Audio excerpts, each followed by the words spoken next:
Over Christmas, my son gave me a really cool Bible verse that he made for me, and it is from Job 38. And that reminded me of some of my very favorite verses relating to weather from the Bible as an aircraft dispatcher. So check it out and you can follow along, and I'm going to give a little commentary as we go. But this is first Job chapter 36, and one of Job's friends is talking to him about God's power.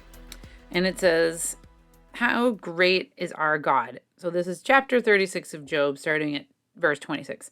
"How great is God beyond our understanding? The number of his years is past finding out. He draws up the drops of water, which distill as rain to the streams. The clouds pour down their moisture, and abundant showers fall on mankind. Who can understand how he spreads out the clouds, how he thunders from his pavilion?" So when I read this, I was thinking, wow. So even in ancient times when the book of Job was written, they knew that clouds are made of moisture. Probably they could see they produce rain and other precipitations, but still, I really love how that really comes into play here. Then it goes on. "See how he scatters his lightning about him, bathing the depths of the sea." And it's just talking about how God is very powerful. And if you go on in chapter 37, starting at verse 2, listen to the roar of his voice. This God he's talking about. "Through the rumbling that comes from his mouth, he unleashes his lightning beneath the whole heaven and sends it to the ends of the earth. After that comes the sound of his roar. He thunders with his majestic voice. When his voice resounds, he holds nothing back." God's voice thunders in marvelous ways. He does great things beyond our understanding. He says to the snow, "Fall on the earth," and to a rain shower, "Be a mighty downpour."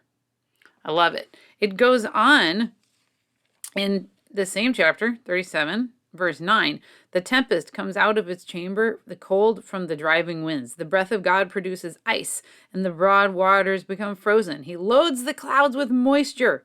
He scatters the lightning through them. At his direction, they swirl around over the face of the whole earth to do whatever he commands them." Wow. So that, honestly, it sounds like tornado maybe was observed, possibly a hurricane. It's fascinating to me that they wrote this so long ago and they knew about cloud motion, swirling, the fact that the clouds are loaded up with moisture. Nobody had flown through a cloud when this was written. God's voice or breath producing ice, the cold from the driving winds, clearly talking about a cold front. And then if you go on, the verse that my son wrote down, it's actually from Job 38. So I'm going to get over here. This is actually this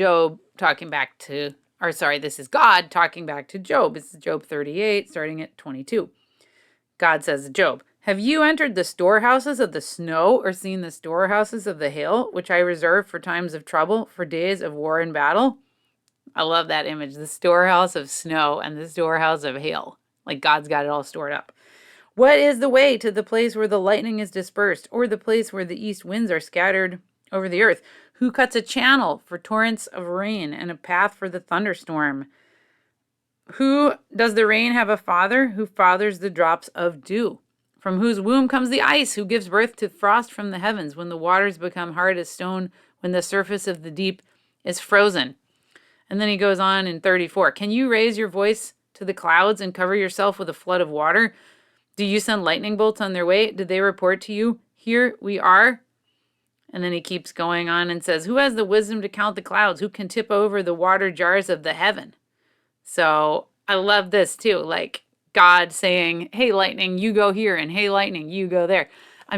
So it's not really a literal, obvious understanding of meteorology, but some of the things that we get out of here makes Job probably my favorite book of the Bible for weather as an aircraft dispatcher. So thanks for watching. Hey, if you like my shirt, you can buy it at theaviationvault.com or aviation101withlaura.com. Got a lot of other designs. You can check them out. They have to do with weather. Maybe I need one from the book of Job. I don't know. Let me know in the comments. Have a great day.